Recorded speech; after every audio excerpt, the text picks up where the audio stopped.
বিজ্ঞানের দৃষ্টিতে মৃতদেহকে কবর দেওয়ার ঠিক ২৪ ঘণ্টা পরে মানুষের শরীরের ভেতরে এমন পোকার উৎপত্তি হয় যা মৃতদেহের পায়ুপথ দিয়ে বেরোতে থাকে। তৎসহ এমন দুর্গন্ধ ছড়ায় যা সহ্য করা অসম্ভব। আর ওই দুর্গন্ধ পোকার সমগোত্রীয় পোকাদের নিমন্ত্রণ দেয়। দুর্গন্ধ পেয়ে সমস্ত পোকা, মাকড়, বিছে মানুষের মৃতদেহের দিকে যাত্রা শুরু করে, আর সবাই মিলে মানুষের মাংস খাওয়া শুরু করে দেয়।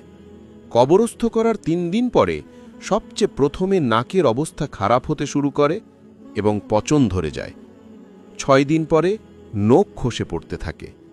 ৯ দিন পরে চুল খসে পড়া শুরু হয়। মানুষের শরীরের সমস্ত লোম ঝরে পড়ে আর পেট ফোলা শুরু হয়ে যায়। ১৭ দিন পরে পেট ফেটে যায় আর শরীরের ভিতরের সমস্ত অংশ বাহিরে বেরিয়ে আসে। ৬০ দিন পরে মৃতদেহের শরীরের সমস্ত মাংস শেষ হয়ে যায়। মানুষের শরীরে একটু টুকরো মাংস অবশিষ্ট থাকে না। ৯০ দিন পরে সমস্ত হাড় একে অপর থেকে পৃথক হয়ে যায়।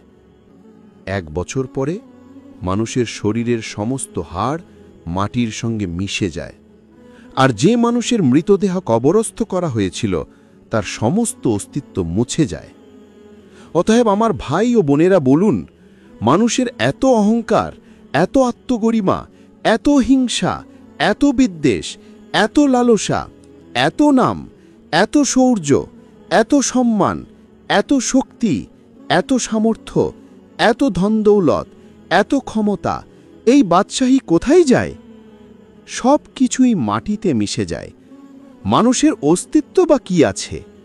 মাটি থেকে সৃষ্ট, মাটিতেই কবরস্থ হয়ে মাটিতেই মিশে যায়। ৫ ফুট, ৬ ফুট, ৭ ফুটের মানুষ কবরে চলে যাওয়ার পরে তার নাম চিহ্ন মুছে যায়।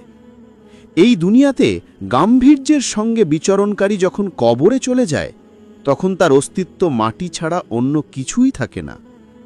অতএব মানুষের আসল জীবন, আমৃত্য জীবন যাতে সুন্দর হয় এবং শান্তিপূর্ণ হয়, তার চেষ্টা করা উচিত এবং সেই মোতাবেক কাজ করা উচিত।